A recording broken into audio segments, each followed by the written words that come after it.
welcome to my channel. For those of you that this is your first time, hi, my name is Kate, and this is my channel, So I've Been Thinking. So basically what today's video is going to be is it's kind of piggybacking on what we were talking about in last time's video, or last episode's video, where I kind of talked about all of the different types of massage and body work, in as far as the modalities and how each and every one of them, I guess, has its place. So a lot of people don't even realize that there is more that you can get than just like spa or deep tissue. And if you guys are interested in that, go ahead and take a look at that video. I go pretty detailed, and what I don't fully cover, I went ahead and put a link in the description as far as where you can actually get the full list of all the different types of modalities I talk about. And then some. So as far as today's video, what I'm going to be talking about is kind of like how you can ask for the appropriate types of pressure during a session. I know this kind of seems like an overly simplified topic to discuss. However, the amount of clients I have personally had over the years who don't understand how to ask for pressure and end up either hurting themselves because they think they can take more than they can and they tell me it's fine, and then they're literally bruised afterwards, or those who need more but don't quite understand how to keep relaxed enough to receive it. Basically, number one, you got to determine which kind of modality is going to be best for you, which is why I made that first video. I kind of talked about how I was originally going to make this video first, and then as I started trying to make it back right after Thanksgiving, I realized I had to make the first video first because it kind of covers a lot of the pieces that you guys would need to understand for this one. Okay, enough prefacing. Here we go. So basically, once you've determined what type of modality you actually need, again, if you're doing energy work, not as big of a worry. If you're doing like massage types or bodywork types, you kind of need to understand why this is important for yourself. And there are also people who they will go to one expecting it to feel like the other. So for instance, to give you a really good example, I have clients who, they come and get the work done from me, which I do very deep work. I do Rolfing, which is like the end of the spectrum as far as intensity. It's very, very intense type of work because it's dealing with the deepest layers of your body. And they have told me about when they were first trying to get body work or massage or whatever, and they had gone and gotten something like manual lymphatic drainage, which I did mention in the last video. It's very light, and it's light because it's mimicking your lymph system. It's not a very intense type of work. People will go in there and they don't know that, and then they're like, it felt like nothing.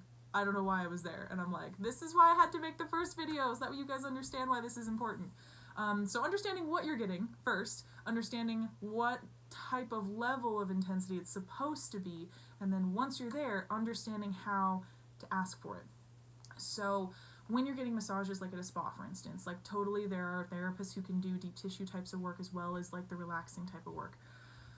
You need to understand, if you come in and you ask for a deep tissue massage, deep tissue is a hell of a lot deeper than people think it is. You think people would understand the title of what you're getting is in the name, but they really don't understand what it really means in regards to their own body. And this is why every person's body is so different, because deep for some people feels like lightly petting to another. So you got to know what you're asking for. So if you ask for a deep tissue massage, the whole premise of deep tissue is to find a spot, stick an elbow in it, and hold a long time and just wait for it to open. Like, it's a very, again, it's in the word, it's a very deep, pinpointed work, and it can be excruciating for people who their body is either too inflamed for it, like if you have an area that has been very chronic and actually does have a lot of inflammation because it's so tight, or just you're not used to that kind of work and you asked for it because you were sore and you thought you would need that. People have gone and gotten that kind of work done and literally come out with bruises because they don't understand how it's supposed to feel. And here's the thing.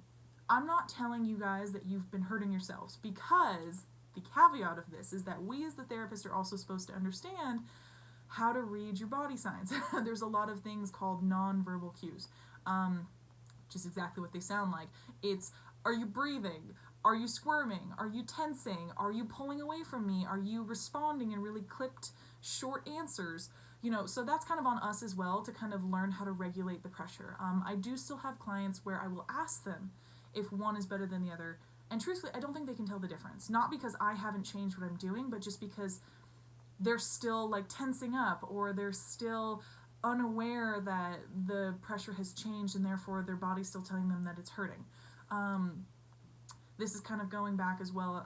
In one of my first videos I made for this particular part of my channel, I talked about the parasympathetic versus the sympathetic nervous system, or rest and digest versus fight or flight.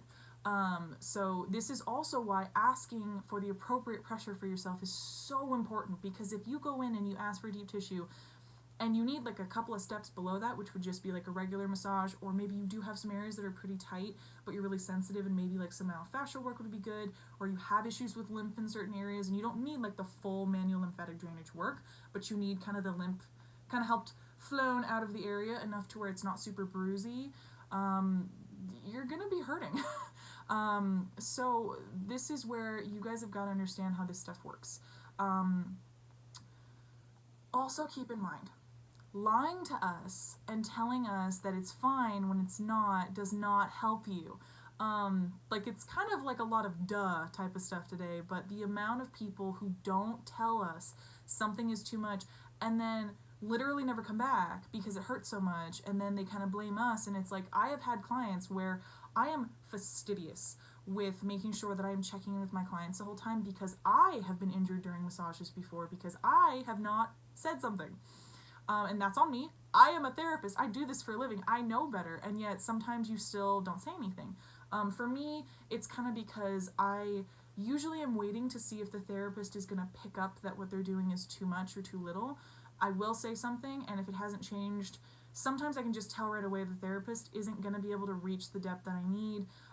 There have been times before I started getting body work, when I became a rolfer, or started doing structural integration, that I was like afraid to admit that it hurt me because I thought that if I just held my breath for a second, it would be done and over with. Don't do that. Don't do that. It's awful. And it does engage the fight or flight.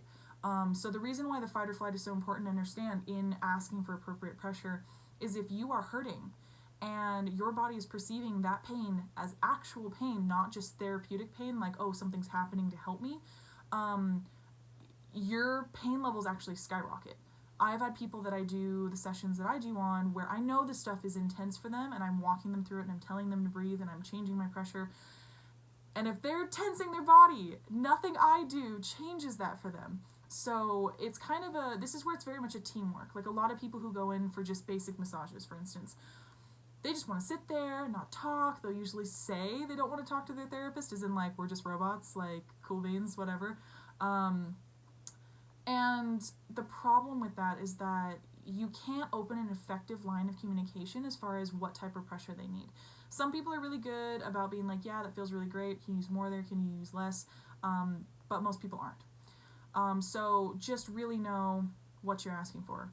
And the other thing too to keep in mind is that if you think a therapist is not using enough pressure and you have asked them multiple times to use more, it is okay if they keep asking to just be blunt and be like, I realize you think you're using more, but your pressure has not changed. I need you to use more, and if you cannot go more than that, I need you to tell me. So mind you, people are like afraid to admit that, and the reason why they're afraid to admit that is that we have what we call a power differential when we're working on you guys. When you're getting like massages done, you're naked most of the time. At the very least, you're in your underwear underneath a sheet. For women, we have no bra on. Like, it's very much like they have a higher power over us just because we're vulnerable. So a lot of people are kind of like afraid to admit that something doesn't feel right. There's also this kind of like, I call it the doctor idolization, where they have come from this era where they are convinced that the doctor or the specialist or whoever is like, the top of their field, not even the top of their field, anybody who's in that field, therefore, is the professional and they know everything. And I'm like, yeah, but it's still your body. I like to think I'm a fairly empathetic and intuitive therapist, and I can usually tell if I am hitting the spot or not with my clients, but there are times where I miss the mark completely. Like, I think that they are doing fine, and they're not, as in like, maybe I haven't reached the pressure depth that they need, maybe I haven't reached the spot that's really hurting, Or there are times where I assume that the pressure I've set in at is exactly the one that they're okay with, and they're like, holy crap, that's too much, but they don't tell me for a little while. Or they'll go through an entire session like that, and then I find out they were bracing and holding their breath, but they were doing it so subtly I didn't catch it. So this is why I say it's a lot of back and forth. You kind of have to learn how to express yourself and open lines of communication with your therapist. Now again, I understand in spas and in franchise massage places, that's going to be a little bit harder to do. You guys don't have as much time to build what we call rapport, which is, basically an understanding and a trust between two people. In this case, it's between a professional and a client. You guys are trusting us with your bodies, you're trusting us with your vulnerable bits, and sometimes if you don't feel fully comfortable with us, it's really hard to want to say anything. Or if you are the type of person who already struggles to tell people when stuff is too much, or it's, just communication issues in your own life, it can be really hard to want to say anything. However, the thing I beg of you the most, please, because oh my goodness, I've had this happen so many times. If your therapist asks you, there you go. You don't have to say, you don't have to be the one to start that dialogue. They have opened it for you. So if they ask you, how does that feel? Be honest. Oh my goodness, please be honest.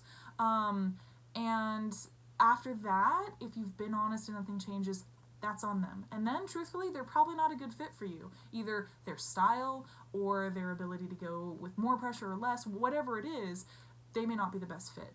And again, keep in mind too, like I talked about in the last video, if you've been getting a type of modality done and it hasn't been changing the way you've been feeling the way you wanted it to or the way you were promised it would, stop going. Or talk with the person. Like if you're getting specific therapy like structural integration and nothing has really changed yet and you were told that you would feel better, say something, talk to them, and try to see if there's a different way that you guys can work out what you need worked out. Yeah. Sorry, I got a little ranty on that, but this is one of the biggest issues that we run into in the massage industry, is that we will try to open effective communication or hopefully give you guys enough of a, I guess like trusting ambiance where you'll understand that we mean it when we say it's a safe environment, you can tell us, and people just don't, and then they're hurting the whole time. Or, as weird as it sounds, it's even worse if you have not found the spot and you have not alleviated their pain, but they're lying to you and telling you that they have. And I'm like, no. Like, I have had people where they walk out and they're like, yeah, it was great, and then I find out from the front desk, yeah, they don't want to book with you anymore, they said you didn't help them. Or I find out from somebody else who then works with that person, yeah, they said that you didn't fix anything. Like, and I mean, we can usually tell when you guys walk out of the room if you actually feel better or if you don't. But it's still hard because most of us get into this line of work, no matter what aspect of a modality we go into it because we're trying to help you guys. We're trying to make things better. And if we find out we haven't or we've made it worse, God forbid, it's a really hard pill to swallow. So just remember that we're here to help. We're here to actually make a difference in your body in a positive way.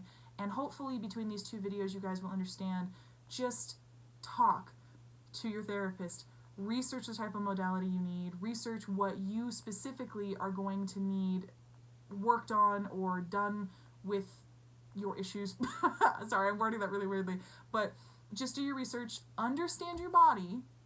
Number one, really understand your body. Really understand what you're looking for.